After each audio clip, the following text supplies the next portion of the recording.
Welcome to Real Estate in Real Time. I'm your host, Woody Zimmerman, here with Mark Skabowski of Remax Lakes. Welcome to the show. Here we are, chilly but here. Yeah, it is cold. Roger and I were talking about that off the air. Yeah. It's like, you know what, 4 degrees. Yeah. It's cold, but... It's been a cold week, that's okay. Hopefully a warm up. Well, it's going to warm up for me. Yeah? It's going to warm up for me. Yeah. I take the big freedom bird to a warm Oh, place. that's right, yes. Yeah, where are you going now? Virgin Islands. Oh, man. This time. Oh, right? boy, yeah. Where are you going now? Yeah, on your multiple vacations that you do. How do you get busy in real estate, plan a vacation? Yeah, that's true, right. That's what they say. A good thing. Yeah. So I wish I was on vacation 52 weeks a year. What do you think? Yeah, wouldn't that be nice? Would you sign up for that program? Yeah, right, yes. I would. Unfortunately, you got to work so you can take a vacation. Yes, absolutely, yeah.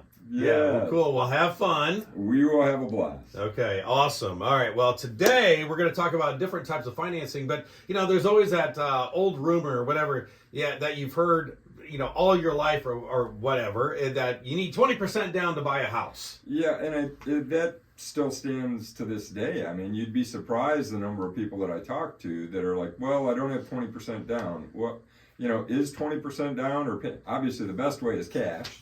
Yeah, right, to buy. Right, but who's got the cash to buy? Yeah.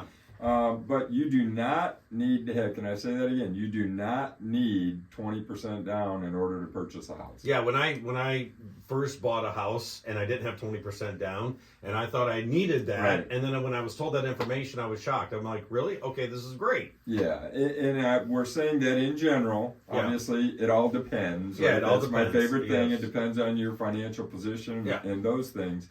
But there are other programs that are out there that you do not need 20% down in order to buy a house. Okay. So is it the best plan?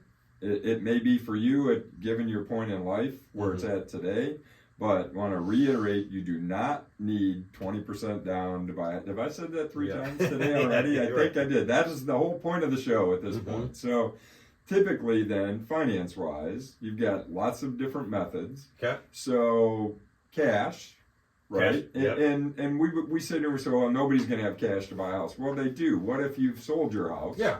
And did very well and made significant dollars on the sale of that home? Yeah. Maybe you're downsizing. You're buying something that's much less expensive than what you just sold. Right. Those folks are buying cash. The other thing could be an equity line. Maybe you have your house paid off completely. And there are those that do. I mean, I deal with them fairly regularly. Yeah. Our state's pretty conservative. People don't like to build up a lot of debt. Yeah. And a big thing, get my house paid off. What is your single largest expense? Yeah. Your house payment. Yeah. So if you can get that house paid off, you lose that debt. I did that one time. It was a really good feeling. Yeah. It's freeing. Yeah, it is. Right, to do that. Yeah. So, so the other thing people will do is take an equity line out on their house. Maybe they're looking at buying a smaller place, but they want to have it purchased before they sell. Yeah. They'll take an equity line out on their primary residence to buy their next primary residence and pay cash for that. So cash, there's a lot of different ways to get cash in order to buy, and those are just 2 of them. The other old standard is conventional financing, which is 20% down payment. Yeah. At least 20%. I mean, I've seen 30, 40, 50, whatever. 20% down and borrow the balance of that. So you're basically financing 80% of whatever the purchase price is. So what are the benefits of going conventional? No PMI, mortgage insurance. I can remember when I bought my first house, I did not have 20% down. Right. And this was in the 80s. I did not have 20% down. We had 10% down, which, given where you're at in life, 10% of and the house we were buying was $85,000. To have 10% down at that time, that was a big deal. Pretty good. Right, to us, hey, we were proud of ourselves.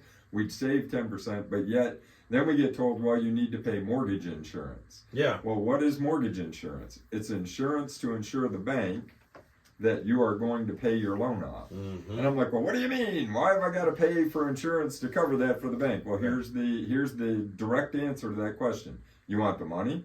Pay the mortgage insurance. Right. right? You can't fight the man, the woman, the there, them, this, us, whatever that is. You Yeah. cannot fight the system when No. it comes to that. Yeah. In order for them to grant you those loans, Yeah. you need to pay that mortgage insurance. Well, okay. So my first goal when I first got a mortgage was because I had PMI and I wanted to get rid of that Correct. as soon as possible. So Correct. I started paying down Correct. extra. And when I got to the point, I called them up. All right, so we're dropping this, right? Yep, we're dropping it. Yeah. Because it felt good. Absolutely, because to me, you're spending money that's not going towards anything. You're paying for this insurance to protect the bank. Well, Yeah. I'm a good borrower. I'm going to pay my loan back. Right, exactly. You know, unfortunately, there are those that don't. Mm-hmm. Right, which is why we have to have mortgage insurance. Right. Now, after the fallout in 0809, they did change some of the lending requirements to where now at 75% of your loan value, the PMI automatically drops off. Mm-hmm. You mentioned back in the day you had to go in and say, Yes. "Will you take my PMI off?" Banks aren't going to give it away, right? Oh, I no. mean, why would they follow up with that? Right. It's now part of the process. Okay. And it's typically 75%. There may be some, other programs that it's 80 or 85% paid off, something like. But typically, once you have the loan value at 75% of your loan value, the PMI falls off. Maybe not at the beginning of that month. They're going to get one more month. Oh, out of it. yeah. But Of course. it will automatically drop off. Okay. All right. Sounds good. And then coming up here after the break, I know we're talking conventional right Yeah. now. We've got some other ways that you could mortgage a property coming Yeah. up next. You're listening to Real Estate in Real Time. Welcome back. You're listening to Real Estate in Real Time. I'm your host, Woody Zimmerman, here with Mark Skabowski of Remax Lakes. And we're talking about different ways to finance a home. And we talked about conventional. Yeah. And I mean, that's kind of like the main way, I guess. Yeah. With 20% down and then, you pay off the rest of it. But there are some other options to help people get into a property, into a home. Sure. And I guess the next one down the ladder is insured conventional. Okay. Which, when I mentioned we did 10% down and we had to pay PMI, those are insured conventional loans. Mm-hmm. Now, just because I said 10% doesn't mean you have to have 10%. Every lender has got different programs designed to help people, and they modify and they change. And, this is one thing I do say. I'm an expert in real estate, at least I like to think I am. Mm-hmm. I am not an expert in financing.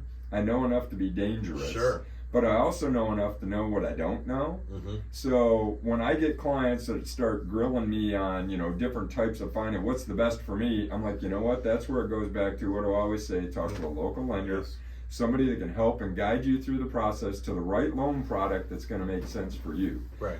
Because there are insured conventional programs out there. At one time, there were 1% down insured conventional Oh, wow. programs, 1% down conventional programs.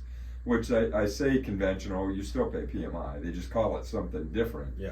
But for as little as 1% down, you could do a conventional loan. Now, are they in existence today? I haven't seen one in a while. Yeah. Normally, it's 3% or 5% down Okay. for conventional type programs. Now, what comes along with that? PMI. It may be called something different. And the lenders are advertising, oh, you're not paying PMI. Well, you're paying this fee, that fee. But the bottom line, if you don't have 20% down, you can still buy with those programs. It's Mhm. just you've got to pay for it. Right. There is no free lunch, Yeah. No. It's not. regardless of where you're at. But for a lot of people, it takes a long time to get Yes. 20% down. Yes. And they want to get into home ownership sooner than later because they Yes. want to start building equity. Building equity instead of just wasting money on rent, Right. that long term you get zero return out of. Yeah. So I would rather pay a little bit on Right. whatever the fee is called, Yes. PMI or whatever. So insured conventional loans, typically today's market, you're going to see 3%, 5%.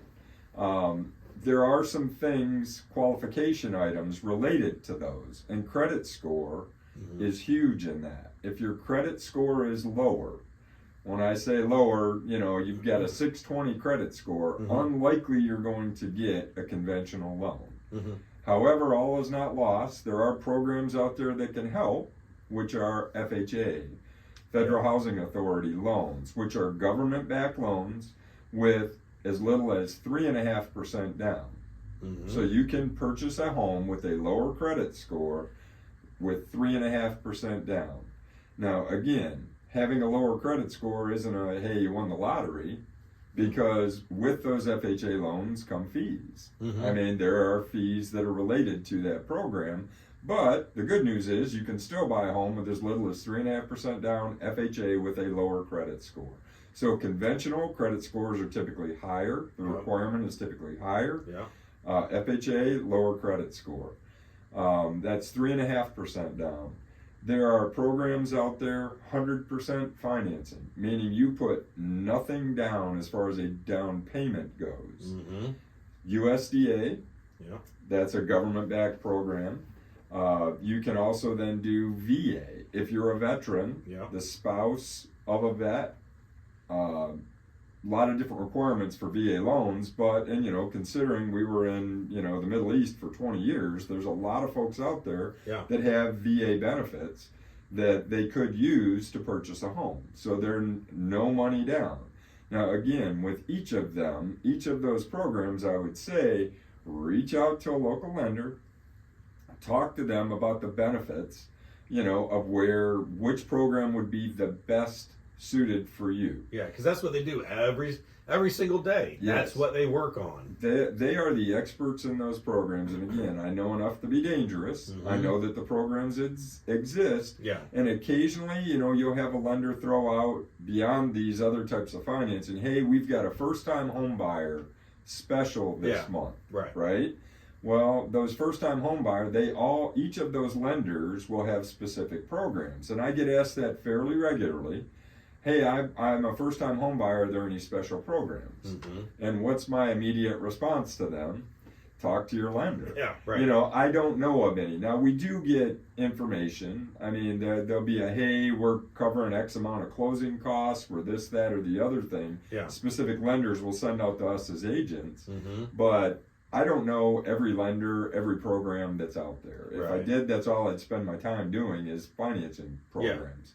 But talking to an agent, if I'm a prospective buyer, I can talk to an agent and the agent can guide me to some reputable lenders, typically local, that they have worked with in the past that may have some programs available to help me get into a home sooner rather than later. Because if you think about it, the bank wants to loan you the money. They're going to try to find a way to say yes. Number two, they also want the money to be paid back. That's how they make money. Right, absolutely. And again, each program has got their own specific requirements. That's why it's important to get in touch with a lender early in the process. Last week we talked about being ready. This is the being ready. Find out your own financial position. Talk to a lender and come up with a program that works for you. So bottom line, you can purchase a home without 20% down. Yes. You got it. All right. I learned something. This is good. This is good. All right, Mark, your contact information? Sure. Website's lakes-realtors.com. Phone number is 574-834-1233. All right, very good. Well, have yourself a wonderful weekend. You've been listening to Real Estate in Real Time.